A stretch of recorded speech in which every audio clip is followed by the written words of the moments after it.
we are losing our listening. We spend roughly 60% of our communication time listening, but we're not very good at it. We retain just 25% of what we hear. Now, not you, not this talk, but that is generally true. Let's define listening as making meaning from sound. It's a mental process, and it's a process of extraction. We use some pretty cool techniques to do this. One of them is pattern recognition. So in a cocktail party like this, if I say, David, Sarah, pay attention, some of you just sat up. We recognize patterns to distinguish noise from signal, and especially our name. Differencing is another technique we use. If I left this pink noise on for more than a couple of minutes, you would literally cease to hear it. We listen to differences, we discount sounds that remain the same. And then there is a whole range of filters.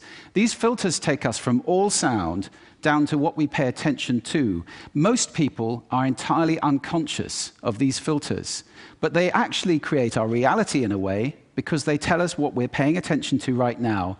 I'll give you one example of that. Intention is very important in sound, in listening.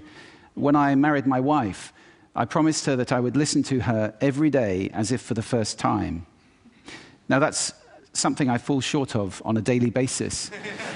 But it's a great intention to have in a relationship. But that's not all. Sound places us in space and in time. If you close your eyes right now in this room, you're aware of the size of the room from the reverberation and the bouncing of the sound off the surfaces. And you're aware of how many people are around you because of the micro noises you're receiving.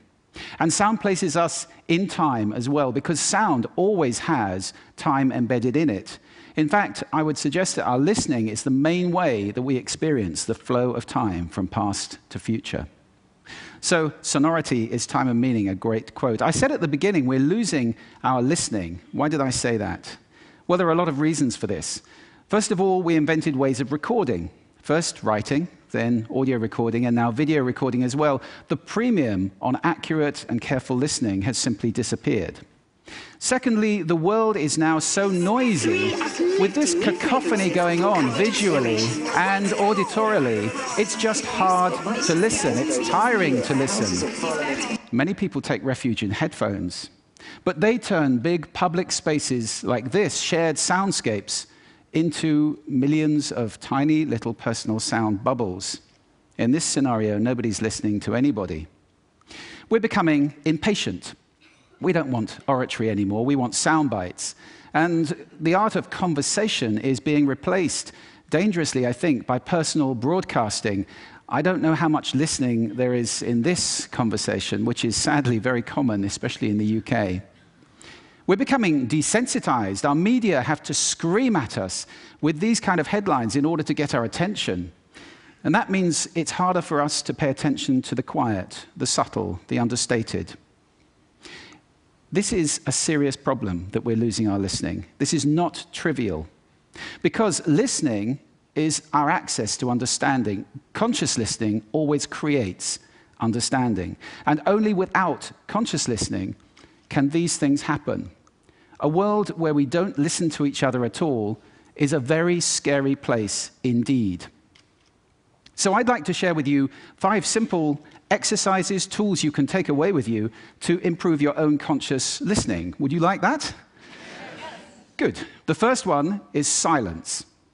Just 3 minutes a day of silence is a wonderful exercise to reset your ears and to recalibrate so that you can hear the quiet again. If you can't get absolute silence, go for quiet. That's absolutely fine. Second, I call this the mixer. So even if you're in a noisy environment like this, and we all spend a lot of time in places like this, listen in the coffee bar to how many channels of sound can I hear?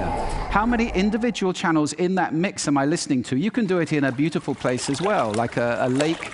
How many birds am I hearing? Where are they? Where are those ripples?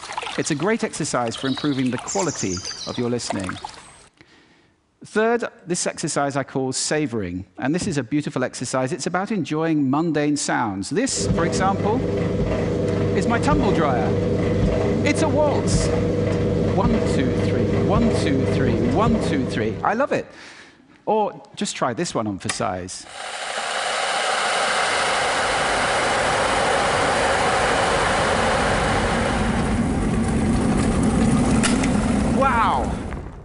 So mundane sounds can be really interesting if you pay attention. I call that the hidden choir. It's around us all the time.